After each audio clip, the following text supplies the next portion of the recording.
What's up, guys? Welcome back to Static Works. Today we're going to be talking about my G35. Who's in the shadows? Who's ready to play? Are we the hunters or are we the prey? Who's in the shadows? Who's ready to play?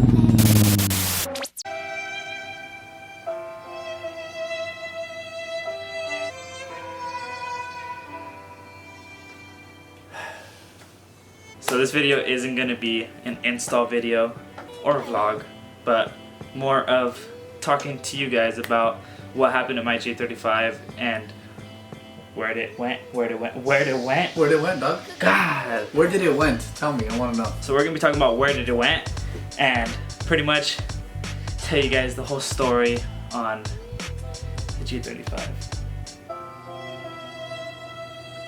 Hey, I'm curious. What kind of phone do you guys have out there? Because I finally switched over to Samsung, the S9 Plus, and I had Apple before. I think we're fans of both. They both have their goods and their bads. I'm just curious what you guys have. What are you watching this? What are you watching this video on? Oh, threw up there. Why? Because I said Apple? Because you said Samsung. You have Samsung too? I'm going to be giving you guys a timeline from when I got the car and when I sold it. Because yes, I did end up selling it. I'll go into more details later. But starting when I got the car, I was around, I say 14 years old. Right now I am 18. If you guys don't know, I'm 18. You are 22. 26. Fuck, you're old, dude. Why are you hanging out with me? You needed help, an expert in building cars. That's why we call it BMW technician. My dad did end up giving me the G35 when I was about 14, and the whole story with that is he ended up getting another car, and we were looking for a car for me because we had some money in the bank to go buy one. And I told him, hey, let me just keep the G35. I really didn't know anything about cars. All I knew is I really liked them. And at that time, Martin had his Silverado. No. Yeah. When I had the G35, yeah. I want to see how 18, 4 years ago. 3 years ago. Yes, I did have a Silverado. He had, what year was it? 99, 5.3 liter Silverado. It was fun. It was just so different, you know? He had the Silverado, and then I had the G35, and it was sitting in my garage for like the longest time because I didn't have my license. It needed a radiator, it needed an alternator, and that's pretty much it for maintenance. So it pretty much couldn't hold the charge for the battery, so we had to replace that and the radiator. It all went smoothly. I started driving the car. I did like it at first, but then once I started getting around the car scene, I started seeing the G35 coupes, and I like fell in love with it, and that was like my dream car. And I always try to tell myself that having a sedan was kind of cool just because it was more of an oddball, and you could just build that and try to make it look as good as the G35 coupe, even though in my opinion you really can't deep down. We started YouTube, or created the channel, January 12th, 2017. When I got the G35, I started watching TJ Hunt and pretty much a bunch of other different YouTubers, and I really enjoyed watching them, and I wanted to do it myself. With my idea of creating a YouTube channel, I needed some money because I just had a stock G35. So I started working at a retail store that I'm currently with, and that's how I pretty much lowered the car. First mods were pretty much tame lowering springs. We installed those and it was not low enough, and I ended up getting, told me not to get them, Mark. I told you not to get coilovers first, and you end up getting coilovers. So I ended up getting 10 coilovers, the street bases, and they're pretty cheap. They're like $500, and I ended up getting those, dropped the car, and I ended up getting wheels, Adventus ABX 10s. For all you G35 guys who always ask me, Adventus ABX 10s. Those were it. September 2015 is when I got my 2016 Hyundai Velocity Turbo. He was already modifying it way before me, and we'll post the link down below of the first edit that I ever did, like ever, and it was his car.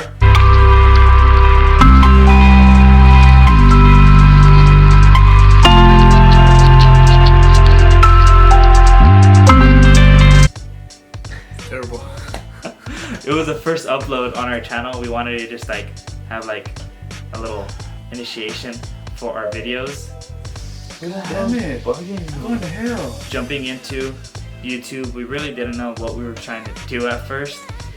We just wanted to help people out, but we really didn't know shit, and we still don't know a lot of shit now. So what we wanted to do was pretty much learn on the way, so you guys can see our fuck ups. And pretty much on all of our videos, we post the things that we do wrong and then say, okay, this was it, instead of just cutting it all completely and just doing it step by step correctly, just because we want to show you guys that it's okay to fuck up. We mess up all the time. Making this video was messed up probably like fucking 20 times. We'll probably have that. We'll probably edit that out though. Maybe. Let's get back to the car.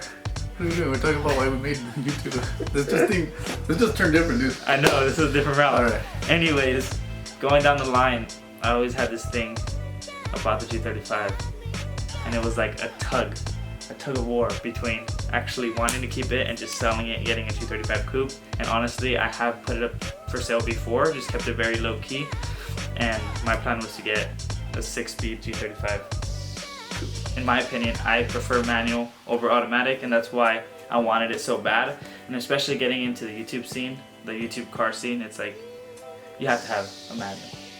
People will kick you if you have an automatic. Our original name for the channel was Static Danny, and we went up to about 600 subscribers. We changed it to Static Works, which wasn't our first idea. Yeah. Wasn't our first choice, but so we were gonna go for static garage. Yeah. But some other guy with the G35 was a sedan coupe.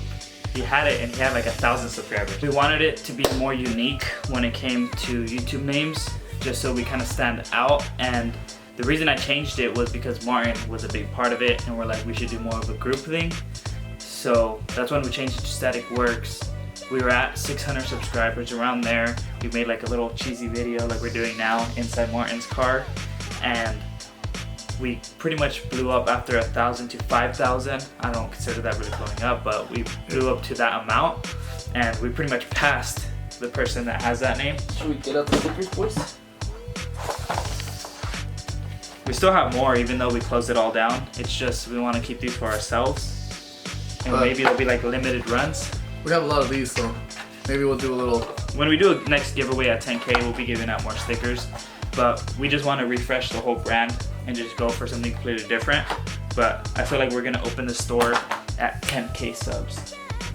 Yeah, we're gonna start it over. Going back to the G35, I put it up for sale about 6 months ago on the Facebook forums, and a lot of people from the G35 forum and 350s, they actually knew me, so they're commenting down below not to sell it. I ended up getting the BMW as a project car, and that's when, you know, issues started arising, because we don't have the money to just buy project cars, especially with this subscriber amount. So I needed to get rid of it, and I put it up for sale. When my uncle ended up buying the car, it was very low key. He kept it at my house just while we went through the paperwork, and that took a while just because we were pretty hesitant. But I personally didn't want to drive it while we went through that process, just because, you know, I felt like it wasn't my car anymore, and I didn't want anything to go wrong with it. But I pretty much gave everything away. And before that, another thing that pretty much made me want to sell it was the hood, the carbon fiber hood. The carbon fiber hood didn't latch properly. When I closed it, there's supposed to be 2 locks. When you first set it down, it locks, and then you slam it down, and then it locks again. And the first initial latch doesn't lock on those, and I thought I had closed it all the way, and right when I got out of my neighborhood, it just flew open. So yeah, I had to put the old hood back on, and I actually liked it a lot better. That's why I haven't gotten any carbon fiber on my car. He finally took the car. We got it registered under his name. He has the pink slip, and that's pretty much it. The reason I sold it was because I didn't fully enjoy it, and I felt like making all this content and putting so much money into it wasn't worth it if I was just gonna end up selling it later on. And with the BMW, it was just gonna be like a cheap eBay build. And now that, you know, I fell in love with it, I pretty much buy Not a cheap eBay build. Yeah, it's not cheap at all, especially fixing the car. It was about $500 just for me to fix the whole coolant system myself. And with the oil pan being replaced, the oil pan gasket, it was around $800. So it just kept building up to around like $3,000. If you guys want to support Static works. We are partners with ECS, so all the products that we get from ECS, we try to make videos on, and if you click those links down below, they do help us out. But anyways, that's all for today's video. I hope you guys enjoyed it. Make sure to comment down below if you guys have any questions. Like, subscribe, share, and we'll see you guys on the next one. Follow every dream when clouds